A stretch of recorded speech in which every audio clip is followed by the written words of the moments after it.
बिजली की खोज का इतिहास भाग 2। थेल्स की पुस्तक पढ़ते पढ़ते माइकल ने बिजली के बारे में कई रोचक और रहस्यमयी बातें सीखी।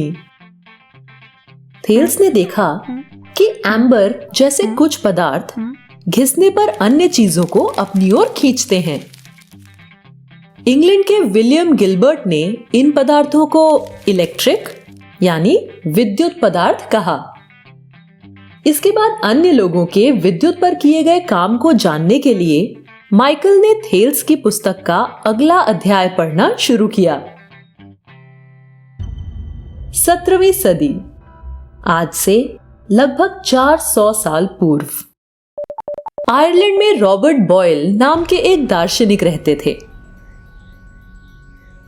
विलियम गिलबर्ट की पुस्तक द मैग्नाइट पढ़ते समय बॉयल के मन में इलेक्ट्रिक पदार्थों के बारे में रुचि पैदा हुई।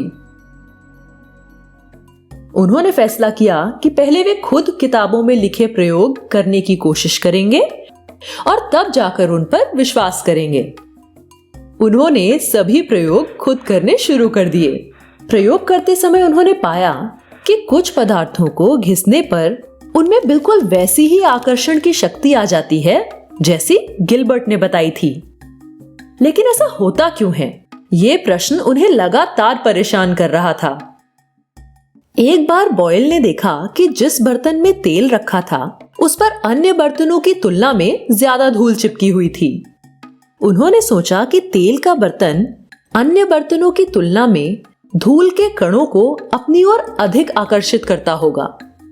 इससे बॉयल ने यह निष्कर्ष निकाला कि विद्युत पदार्थों को घिसने पर उनसे भी एक अदृश्य चिपचिपा तरल पदार्थ निकलता होगा, जिससे वो अपने आसपास की चीजों को अपनी ओर खींचते होंगे। बॉयल ने इलेक्ट्रिसिटी यानी विद्युत के बारे में अपना सिद्धांत पेश करते हुए कहा कि विद्युत पदार्थों से निकलने वाला अदृश्य चिपचिपा तरल पदार्थ ही उन्हें आकर्षण शक्ति देता है।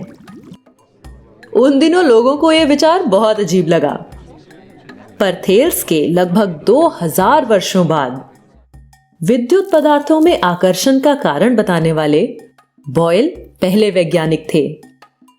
अदृश्य चिपचिपा तरल पदार्थ। माइकल को यह सब रहस्यमयी लगा। पुस्तक में उसने आगे जर्मन वैज्ञानिक ऑटो वॉन गेरिक के बारे में पढ़ा, जिनके हवा के दबाव के विषय में कुछ प्रयोग बहुत प्रसिद्ध हुए थे। ऑटो वॉन गेरिक को बिजली के प्रयोग करना पसंद था। एक दिन एम्बर को गर्म करने पर उन्होंने एक आश्चर्यजनक प्रभाव देखा। गर्म एम्बर घिसने पर उसकी आकर्षण शक्ति बढ़ जाती है। इससे उनका उत्साह 2 गुना हो गया। वो सोचने लगे कि आकर्षण शक्ति को और किस तरह बढ़ाया जा सकता है। अब एक बात तो पक्की थी कि आकर्षण शक्ति पैदा करने के लिए वस्तु को घिसना पड़ता था। इसलिए उन्होंने वस्तु को लगातार घिसने की योजना बनाई। उन्होंने एक डंडी के चारों ओर गंधक का गोला लगाया। जब गंधक पर हाथ रखकर डंडी को तेजी से घुमाया तो ठीक वही हुआ जिसका उन्हें अंदाजा था। उस गोले में बहुत अधिक मात्रा में आकर्षण शक्ति पैदा हुई और उसने पक्षी के पंख को अपनी ओर जोर से आकर्षित किया। लेकिन इसके बाद जो हुआ वो थोड़ा अजीब था। गोले की ओर आकर्षित हुए पंख को जब दोबारा गोले के पास लाया गया तो गोले ने उसे आकर्षित करने की बजाय उसे दूर धकेल दिया। ऑटो वॉन गेरिक ने यही प्रयोग एक धागे के साथ भी दोहराया, लेकिन फिर वही हुआ। पहले धागा गोले की ओर आकर्षित हुआ, पर उसे दोबारा गोले के करीब लाने पर वह गोले से दूर चला गया। ऑटो वॉन गेरिक के प्रयोग ने विलियम गिलबर्ट का यह कहना गलत साबित कर दिया कि विद्युत पदार्थों में विकर्षण का गुण नहीं होता है। विद्युत पदार्थों में आकर्षण और विकर्षण दोनों गुण दिखाई दे रहे थे। इसके बाद ऑटो वॉन गेरिक ने गंधक के गोले को और ज्यादा घिसा। ऐसा करने के दौरान जैसे ही उनका हाथ गोले के पास गया तो गोले से चिंगारियां निकलने लगी। ये देखकर तो वो आश्चर्यचकित हो गए। ऑटो वॉन गेरिक का बिजली पैदा करने वाला गंधक का गोला मशहूर हो गया। 18वीं सदी में कई लोगों ने वैसा ही गोला बनाकर बिजली पर प्रयोग करना शुरू कर दिए।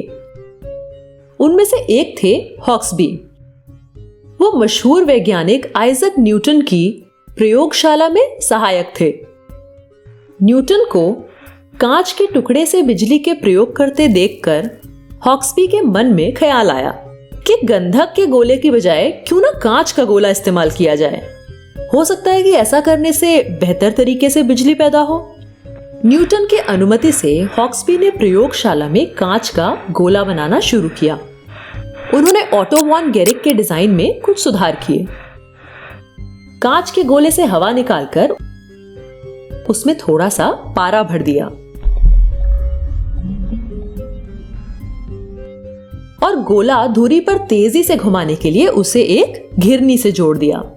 जब हॉक्सबी ने कांच के गोले को जोर से घिसा तो एक आश्चर्यजनक चीज दिखी।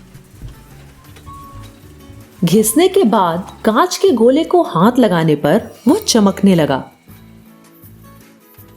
ऐसा क्यों हुआ होगा, इसकी वजह 20वीं सदी में इलेक्ट्रॉन की खोज होने तक लोगों की समझ में नहीं आई।